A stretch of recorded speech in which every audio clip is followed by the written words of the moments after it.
Lockdown के बाद प्रधानमंत्री नरेंद्र मोदी का अनलॉक का आदेश आया।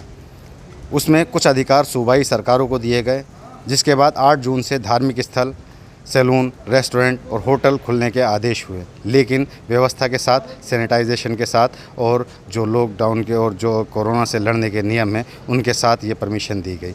हम आज धार्मिक स्थलों का निरीक्षण करेंगे, उनसे जानेंगे, उनसे ये जानने की कोशिश करेंगे कि किस तरह से उनको परमिशन दी गई है, किस तरह से वो इस सबको मैनेज करेंगे, जो श्रद्धालु आएंगे उनको कैसे मैनेज करेंगे। हालांकि हम इस टाइम गुरुद्वारे पे हैं और यहाँ साबुन रखा हुआ है, हाथ धोने के लिए वॉश बेसिन लगा हुआ है और आगे हम चलेंगे और दिखाएंगे कि क्या क्या व्यवस्थाएँ हैं गुरुद्वारे में और आगे मंदिर, मस्जिद और जो भी धार्मिक स्थल हैं उन धार्मिक स्थलों का भी निरीक्षण करेंगे। यहाँ पर सैनिटाइजेशन का पूरा इंतज़ाम है। सैनिटाइजेशन आप देख सकते हैं, सैनिटाइजेशन करके ही अंदर आने दिया जा रहा है। हम लोगों को भी सैनिटाइजेशन किया है और यहाँ पर हम कुछ देखेंगे, जो संचालक हैं यहाँ के उनसे बात करेंगे।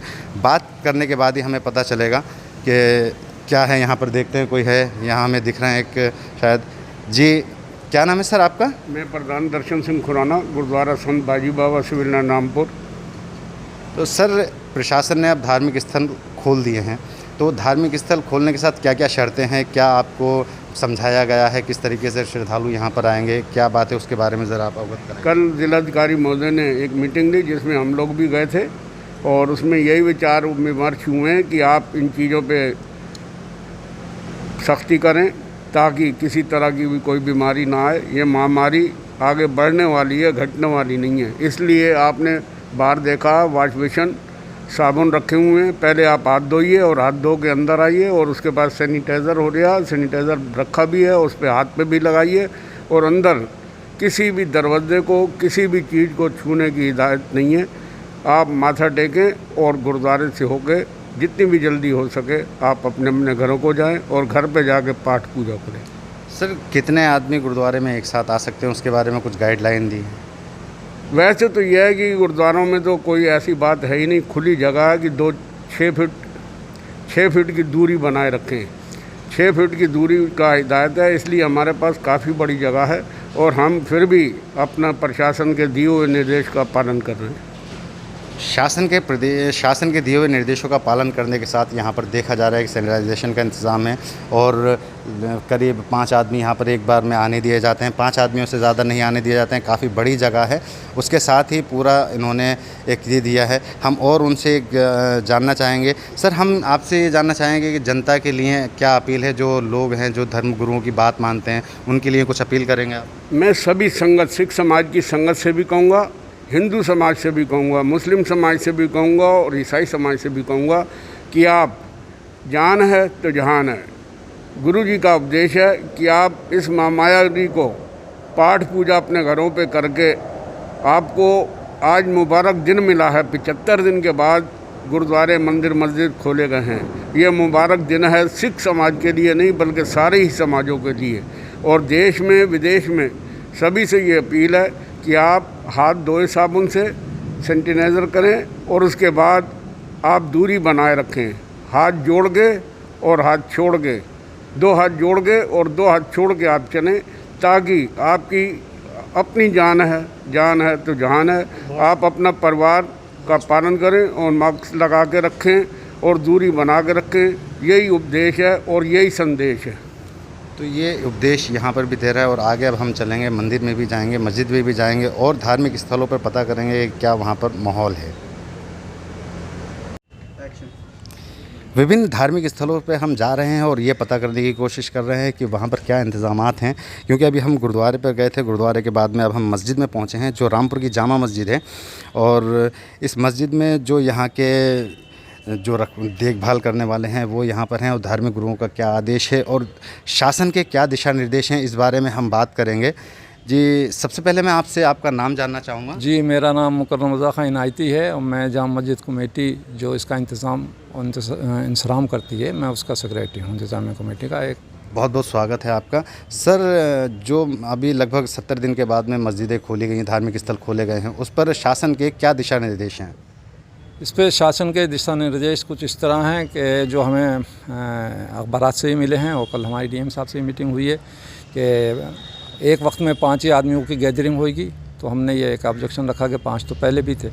तो उसमें यह है कि ठीक है, नमाज के औकात में अगर हम बढ़ा लेंगे तो उसका एक सोशल डिस्टेंसिंग होना चाहिए, 5-6 फीट की फासले से नमाजी खड़े हों, और वो हमने इंतज़ाम किया है। आप देखेंगे अंदर हाल में हमने मतलब निशानदेही कर दी है। आज अभी ज़ुहर की नमाज़ हुई है, आज इसको खोलने के बाद। पहली नमाज़ फ़जर की थी, उसमें तो लोग यहाँ बहुत कम होते हैं चूँकि आसपास इतनी आबादी नहीं है, लेकिन ज़ुहर में करीब 40-30-35 लोग थे और उसको 6 फीट के फासले से लोगों ने खड़े होकर नमाज़ अदा की है। सर, मस्जिद की जो कमेटी है उसमें सोशल डिस्टेंसिंग के लिए या सैनिटाइजेशन के लिए क्या इंतजाम किए गए हैं? वो सोशल डिस्टेंसिंग के लिए आपको हमने जैसे अभी बताया कि सफ़ों में मतलब उसका निशान लगा दिए हैं कि एक आदमी यहाँ खड़ा होगा, फिर 6 फीट पे दूसरा होगा, फिर तीसरा होगा, फिर उसके पीछे भी किया है। सैनिटाइजेशन का हमने पूरा इंतज़ाम किया है। हमने आज ही अपनी एक नई मशीन मंगाई है, उससे हमने करा है, अब फिर करेंगे। वज़ू के लिए हमारे यहाँ एक हौज़ है और कुछ टेप है। हौज़ में लोग वज़ू बहुत शौक़ से करते हैं चूँकि पानी बहुत अच्छा लगता है, लेकिन इसको कोरोना की वजह से उस हौज़ का पानी हमने 2 फीट नीचे करा दिया है ताकि लोग उसमें वज़ू ना करें और वो कोरोना फैल ना सके।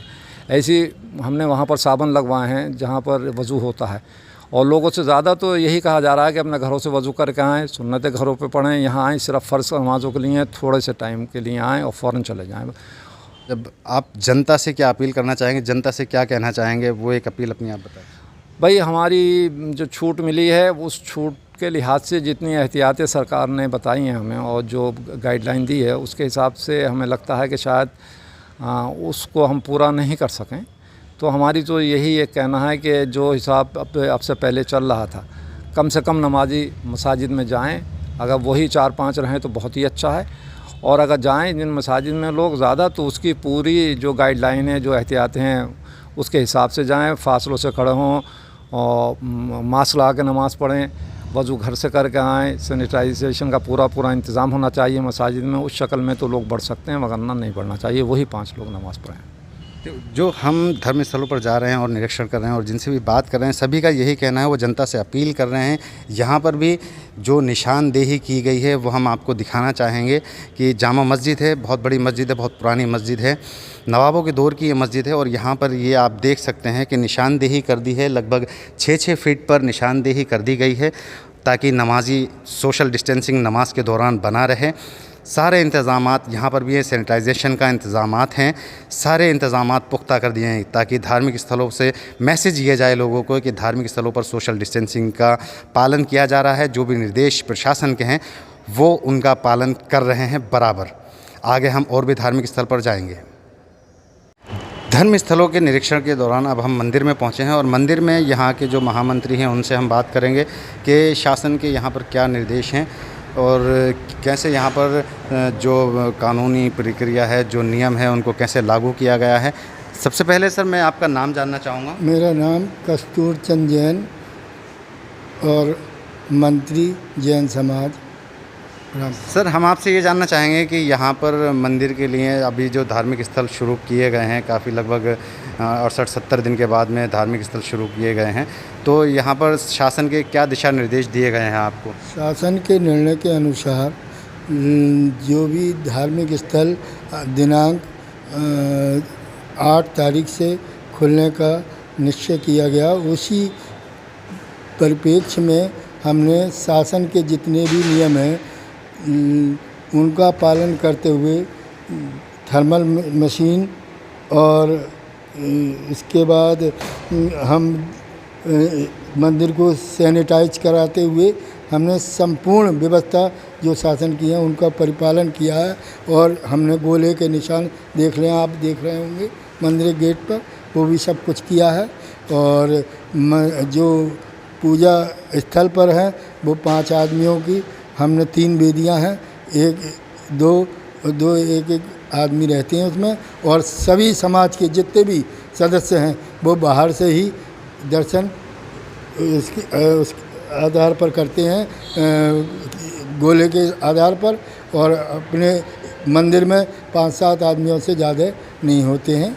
5-7। सर, ये जो सोशल डिस्टेंसिंग का आप यहाँ पर पालन कर रहे हैं, थर्मामीटर आपने रखा है, गोले बना दिए हैं सोशल डिस्टेंसिंग के लिए, उसके अलावा आप जनता से क्या अपील करना चाहेंगे, जनता से क्या अनुरोध करना चाहेंगे इस टाइम में? हमारा तो साहब ये है, जो इस समय कोरोना वायरस चल रहा है उसको ध्यान में रखते हुए सब अपनी सुरक्षा अपने हाथ होती है, उसका पालन अवश्य करेंगे। और जो भी हमारे समाज के लोग आते हैं वो उसका पूरा पालन करते हैं और अपने उसी हिसाब से दर्शन कर कर चले जाते हैं। मंदिर में 5-7 मिनट से ज़्यादा नहीं रुकते हैं, दर्शन करके चले जाते हैं। तो यहाँ मंदिर में भी हमने देखा कि यहाँ पर थर्मामीटर रखा हुआ है। यहाँ सोशल डिस्टेंसिंग के लिए भी यहाँ पर राउंड बना के गोले बना करके रखे हैं ताकि आदमियों में सोशल डिस्टेंसिंग नज़र आती रहे, सोशल डिस्टेंसिंग रहे। और वहीं थर्मामीटर का हाथ धोने का प्रॉपर इंतज़ामात किए गए हैं। और जहाँ भी हम गए धार्मिक स्थल पर वहाँ के धर्मगुरुओं ने, वहाँ के अनुयायियों ने यही जनता से अपील की है कि शासन के निर्देशों का, प्रशासन के निर्देशों का पालन करें, क्योंकि इस महामारी से सबको साथ मिलकर लड़ना है। हिंदू, मुस्लिम, सिख समाज, कोई भी धर्म का अनुयायी है तो वो यही बोल रहा है कि ये धर्म से बड़ी लड़ाई है, धर्म से हट के लड़ाई है, इसको सबको मिलकर जीतना है, कोरोना को हिंदुस्तान से भगाना है, यही सबका निर्देश है। वीडियो जर्नलिस्ट इरफान के साथ 24/7 टुडे न्यूज़, रामपुर।